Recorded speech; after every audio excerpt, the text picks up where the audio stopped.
Bonjour à tous. Aujourd'hui, ses disciples font briller le soleil divin.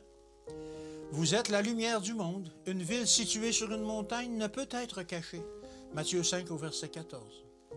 Quiconque s'approche de Dieu n'a pas à s'efforcer de briller.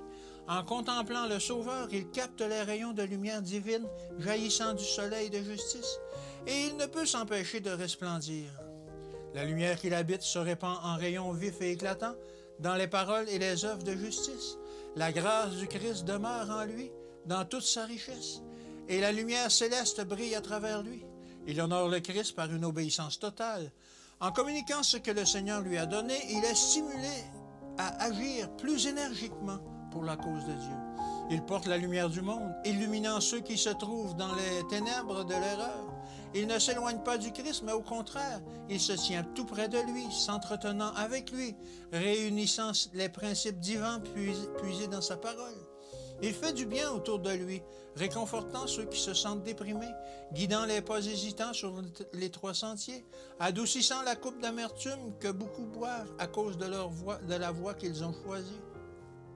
Certains ont besoin d'une main ferme et sûre pour les conduire au pied du Maître. Les vainqueurs authentiques aideront les autres à livrer courageusement les batailles du Seigneur. L'homme n'a pas en lui de quoi se glorifier. Dites-le lui clairement et fermement. Tout ce qu'il possède, le don de la parole, de l'affection, de la raison, du discernement spirituel, toutes ces facultés lui viennent de la miséricorde du Fils de Dieu infini. Elles doivent être consacrées à Dieu. L'anéantissement du moi est une tâche difficile, car le moi combat pour survivre, et il a la vie dure. Mais par les prières et la foi, le plus faible pécheur se trouve placé dans une position avantageuse, où la main de la foi peut saisir fermement la main du Sauveur. Par le Christ et à travers lui, nous pouvons être plus que vainqueurs. Dieu nous dit que chacun de ses enfants a une tâche à accomplir. Chacun a reçu des talents selon ses différentes aptitudes, afin de travailler pour le Christ. L'homme n'a pas à prêcher, beaucoup même, s'ils ne se sentent pas mis à part pour l'œuvre de la prédication, servent le Christ. Le soleil de justice brille sur eux et ils démontrent qu'ils sont un avec le Christ. La parole de Dieu est leur conseillère. Au fur et à mesure qu'ils étudient les Écritures, il leur est donné de comprendre ce qu'ils lisent.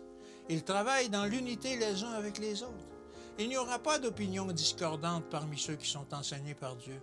Les vrais saints sont en esprit et en action. Le Saint-Esprit les attache les uns aux autres, et toute la puissance des forces sataniques ne peut briser cette union. Que Dieu vous bénisse et qu'il vous garde aujourd'hui, et à demain.